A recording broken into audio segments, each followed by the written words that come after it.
In this video, I want to show you how I made this board and batten style wall for about $100 in material. But stay to the very end. I'll summarize all the material I used for this project.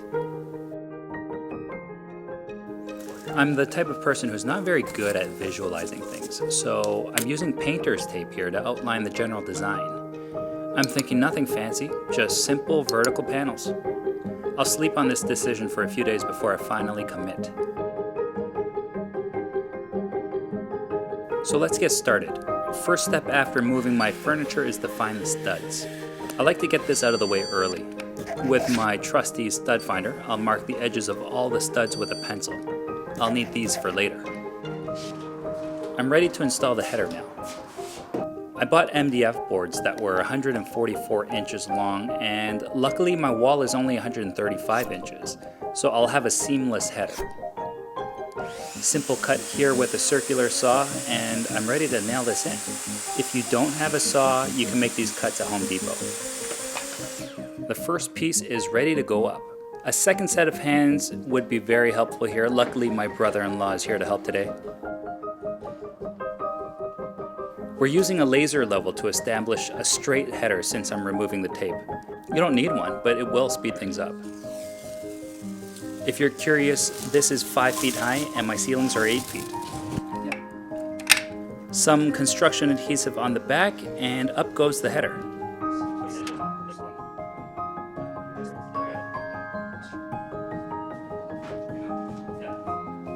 Finally, we get to use the nailer. Since we already marked all the studs earlier, we know exactly where to nail.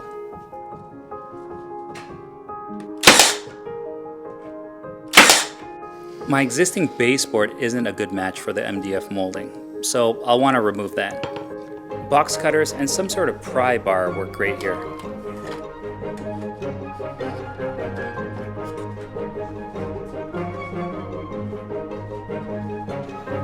Okay, small problem. It's thicker than the old baseboard. Oscillating tool comes in handy. The blade fits in very tight spaces and difficult angles that other saws can't. I measure the footer next, cut and nail.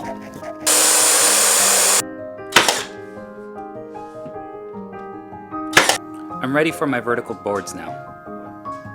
I'll do the edges first since the placement is obvious. Measure, cut, glue, and nail. Before I proceed to the rest of the vertical boards, I always make sure to measure each board individually before cutting. Do not assume every cut is the same, because what if your floors aren't level?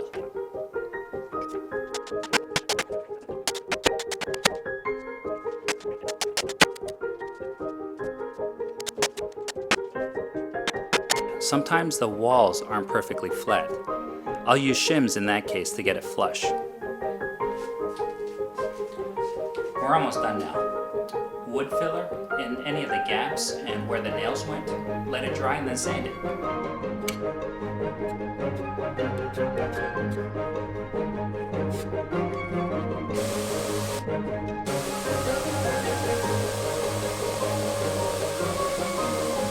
We're almost done.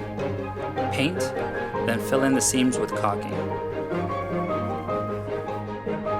And we're done. So let's talk really quickly about the material I used. I had this 1x5. This was the baseboard.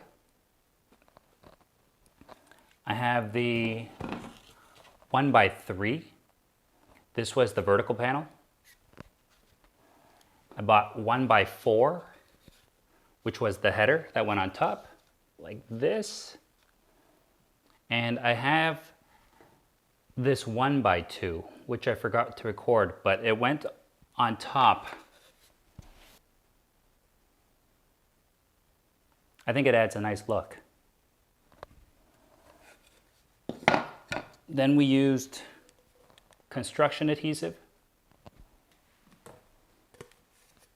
caulking, and wood filler. So that's it for this project. I have some more coming up for the kitchen and the foyer that I plan on doing, If you think these are relevant for you and you enjoy watching, then please subscribe. Thanks, guys.